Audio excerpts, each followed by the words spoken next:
Hey, it's Evan here from the Action Points podcast. Are you sick of all new games being walking simulators with no action and a mediocre story? Me neither! Because despite what angry gamers will tell you, the presence of these more contemplative, less action-oriented games has no effect on the production of AAA action titles. The term walking simulator was originally coined as a derogatory title for games that seem to have very little game to them. If you look under the tag walking simulator on the Steam store, you'll find a collection of some fantastic titles that are often incredibly atmospheric and engaging. One of the most famous games to gain the title walking simulator is Dear Esther, a fusion of poetry and walking tour of the Hebrides. Well, one of the islands at least. The voiceovers kick in at particular spots around the island, and sometimes they reflect on past mysteries, and other times they highlight the present predicament of the player. The visuals are pleasant, and the music and weather effects certainly instill a melancholy and reflective tone. You'll hear about the previous inhabitants of the island, as well as delve into the backstory of the narrator. The pace is kept to a gentle stroll, with no running or jumping available. This is walking. Lovely, poetic, Scottish walking. Another famous title to come under fire from the Dude Bro Gamer camp is Gone Home. Many people objected to the amount of media attention and critical acclaim from mainstream games journalism sites. This wasn't an FPS. This wasn't a strategy game. The entire game is set within the confines of a single sprawling house. It has puzzles, but mostly it's about exploring the lives of the inhabitants. I believe it introduced me to the idea of a 90s period piece. Gone Home centers on a family with two daughters and expertly unpacks the coming-of-age tale of one of them as she looks for her identity in the less-than-accepting era of the mid-90s. It's about misfits and rebellion. It discusses marriage and faith. It feels a lot like a horror game, and the abandoned home feels like it could unload a skeleton or ghost at any point, but where it actually goes is far more interesting. Gone Home lasts for only a few hours, but every inch of the home is carefully detailed, and the objects and notes and voice-recorded diary entries all pull the player into this wonderful tale of humanity and growth.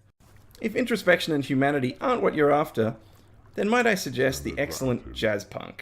Jazzpunk certainly fits into the more action-y category, with tons of mini-games and genre switch-ups, but let's be honest, we don't play walking simulators for the action. Jazzpunk is pure comedy. It's like flipping through a 60s spy-themed Mad magazine, with placeholder graphics and a steady supply of chuckles. The layers upon layers of gags make it easy to miss heaps of them. You'll find yourself laughing at stupid puns and ridiculous scenarios, swatting people with a fly swat to turn them into flies, taking drugs to access each mission, a marriage-themed Quake mod. Make sure as you walk through the environment that you examine everything. It's chock full of pop culture references. And if you don't mind your laughs to be a little dumb, then go grab it. It reminds me that we have very few games whose sole purpose is to make us laugh. I'm not that kind of girl. This is an acquired taste. 30 Flights of Loving feels like Jazzpunk's little brother. It's presented as playable snapshots, out of order. And although it's described as a first-person shooter during the game, and guns are present, you'll never get to shoot them. It only lasts for a few minutes. It manages to leave the player with something to reflect on, or perhaps make them run out of the room and grab a significant other and get them to play through it. It's about a high score and wrong, it's about relationships, and it's about aerodynamics? It comes paired with Gravity Bone, which is considerably meatier. Gravity Bone is about performing espionage-like activities without asking questions. The music is upbeat, the colour and humour of the visuals made me feel rather uneasy as I went about performing contracts for a voice in a suitcase. Each game is very short, but well worth experiencing for those after a quick walk. A run, even. You know what would make a walking simulator great? Setting it within the confines of the monotony of an office job. And you know what you end up with? The wonderful, first-person, choose-your-own-adventure that is the Stanley Parable. Sometimes it attempts a deeper, more reflective tone, but mostly it's about responding to the environment and instructions offered as the narrator tries to explain a story he wants to tell, and you may or may not play along. The player can hunt down ways to deviate from the previous run-throughs, with alternate paths and actions, each triggering a different set of outcomes. Sometimes the narrator is on your side, other times he's pulling his hair out, and other times he's trying to kill you. What you get out of the Stanley Parable will change based on what kind of person you are. If you follow every instruction exactly, it would be easy to dismiss the game as a walk-through social commentary. It's only when you start being uncooperative that it shows its true colours, and you get to see how far the game is willing to go. The writing is stellar, and it's certainly worth playing through again and again to see how strange and clever each new path becomes. Mind, Path to Thalamus, ran into criticism early after its release on Steam. It has a great set of challenging puzzles, which you might need a walkthrough for, but there were complaints about the monologue by the main character. It can get pretentious and distract from the clever story that's already being told through visual metaphors. In response, the creators promised to rework the voiceovers and scripts. Even as it stands, it's a great game. It's full of synapses and nerve pathways, and all revolves around the guilt and brain space of the protagonist. It's gorgeous. The environments and puzzle types are varied and often very tricky. I had to look up solutions to a few of them, but they never seemed unfair. I'm just not good at puzzles.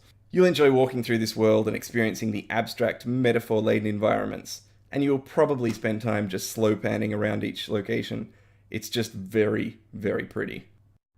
Eidolon is another game that tackles the mind as its subject matter, and that's where most of the game takes place. Dementia seems like a pretty complex theme, but Eidolon uses our ideas about memory to construct a thoughtful puzzle game. Its puzzles are on the tough side, but many of them are optional. You spend your time filtering through landscapes constructed of memory. Components of the environment are made up of significant thoughts and experiences of the patient. In order to get to the root cause of the trouble, riddles must be solved and pieces extracted, all with the help of the often surly guide, a la Gladys from Portal or Atlas from Bioshock. She helps you through each challenge, often addressing you with a somewhat comedic derision. Eidolon has a lot of heart, and it offers a deeper, although very often frustrating experience for folks who want to uncover every mystery. If you're after something more relaxing and light-hearted, perhaps consider Proteus. Each playthrough generates an island for you to explore. You can either accept everything at face value and just enjoy the visuals and gorgeous soundscape that reacts as you chase critters and interact with obscure shapes, or you can search for teleportation devices and other hidden mechanisms. The island will be different each time you play, and sometimes it's just great to sit down and watch the sunrise. And yes, there's a button that lets you just relax and enjoy the view. As you can see, most things are made up of flat sprites of a single color. The soundtrack and motion of the world make it feel like more than the sum of its visual components. It feels refreshing. With a similarly basic but striking visual style comes Eidolon. It falls into the category of walking simulator just for the sheer amount you'll be doing, but it's also a detective and survival game. The game throws you in the American wilderness to walk for days across mountain ranges, valleys, fields, and rivers, all the while trying to avoid death. There are animals to hunt, berries to collect, hunger, illness, cold, and stamina to manage. You'll come across sparsely located tools and maps and documents to help you piece together the history and mystery of this section of wilderness. The game is geographically massive, and once you've established where you're going, and where you are, and where you want to go, it can take hours to traverse the terrain. It feels like hiking. Very soon the game seems to look and feel like more than the stylish but simplistic models used to represent the flora and fauna, and it really gives an oppressive sense of isolation. If you're not sure whether these walking simulators are for you, why not try a free one? If you've got a stomach for strong language and puzzles that can be a little too clever for their own good, check out Only If. It can be pretty.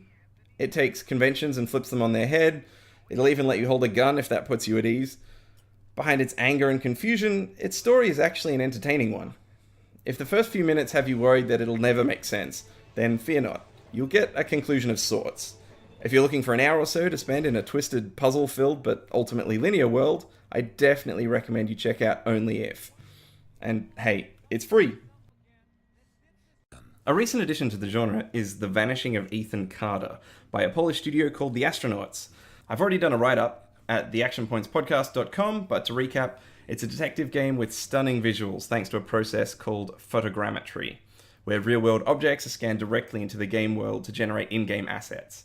The story tells of a paranormal investigator called to hunt for the boy Ethan. You'll walk through melancholic landscapes that are interconnected such that you can walk great distances without encountering a loading screen. You'll definitely want to take screenshots of this game. It's a great example of how a modern detective game can work. In order to unravel the mystery of the world, you'll recreate environments to create the right conditions so that you can relive the traumatic events of the town via ghostly apparitions. The ending ties things together stunningly, and it'll definitely stay with you well after you've finished it. There are many other games that could be classed as walking simulators that are well worth checking out, like Dream, Naissance, Among the Sleep, but the one true walking simulator that I have to mention is QWOP.